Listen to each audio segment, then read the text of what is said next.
নেত্রকোনা পল্লী বিদ্যুৎ সমিতির ৮০৯ জন কর্মকর্তা ও কর্মচারী গণছুটি ঘোষণা করে কর্মস্থল ছেড়ে গেছে। এতে বিপাকে পড়েছেন ১২ উপজেলার ৬,৫০,০০০ গ্রাহক। তারা বলছেন, ঝড় বৃষ্টি বা কোনো কারণে বিদ্যুৎ বিচ্ছিন্ন হলে ন্যূনতম সেবা দেওয়ার কেউ নেই। এদিকে পল্লী বিদ্যুৎ সমিতি বলছে, গ্রাহক সেবা চালু রাখার জন্য সর্বোচ্চ ব্যবস্থা নেওয়া হচ্ছে। মির্জা হৃদয় সাগরের তথ্য ও ছবিতে প্রতিবেদন। পল্লী বিদ্যুতের সংস্কার এবং পল্লী বিদ্যুতায়ন বোর্ড আরইবির শোষণ নিপীড়ন বন্ধ সহ ৪ দফা দাবিতে ৫ দিন ধরে অবস্থান কর্মসূচি পালন করছিলেন নেত্রকোনার পল্লী বিদ্যুৎ উন্নয়ন সমিতির কর্মকর্তা কর্মচারীরা। আপনার প্রিয় কাপড়ের যত্নে এলো এনজাইম সমৃদ্ধ Arik silver wash detergent powder ৫০০ গ্রাম মাত্র ৭০ টাকা। প্রিমার্ক। এ সময় আন্দোলনরত ৪ জন কর্মকর্তা কর্মচারীকে সাময়িক বরখাস্ত এবং ২ জন কর্মচারীকে স্থায়ীভাবে বরখাস্ত করা হয়। এরই পরিপ্রেক্ষিতে বৃহস্পতিবার সমিতির ৮০৯ জন কর্মকর্তা কর্মচারী দরখাস্ত দিয়ে গণছুটি ঘোষণা করে।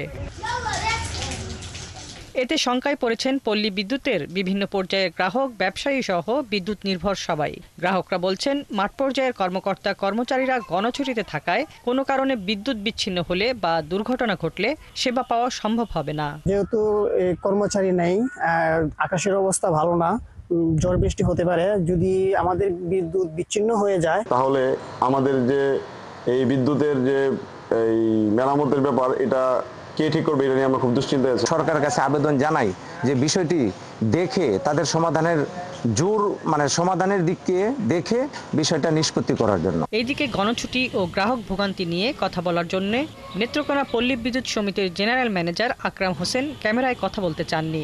পরে তিনি মুঠোফোনে জানান, অন্য এলাকা থেকে চুক্তিভিত্তিক লোক এনে আপাতত গ্রাহক সেবা সচল রাখা হয়েছে। সবগুলো অফিসের লোক আমাকে মনিটরিং করবে, আমি সবাইকে মনিটরিং করব এবং তারা আমাকে রিপোর্ট করবে, আমি আরবিকে রিপোর্ট করব। সব অফিসের লাইন তো আমি একা চালু করে দিতে পারবো না, ওই অফিসের লাইন ওই অফিসের ডিজিএম চালু করবে, স্ব অফিসের ডিজিএম এজিএমরাই তাদের অফিসের লাইন চালু করবে। পুরো দায়িত্ব তো আমি একা নেওয়া সম্ভব না। নেত্রকোনা পল্লী বিদ্যুৎ সমিতির অধীনে জেলার ১০টি উপজেলার পাশাপাশি সুনামগঞ্জের ধর্মপাশা ও মধ্যনগর সহ ১২টি উপজেলায় মোট ৬,৫০,০০০ গ্রাহক রয়েছে। হাসিবা আলী বর্ণা, ৭১।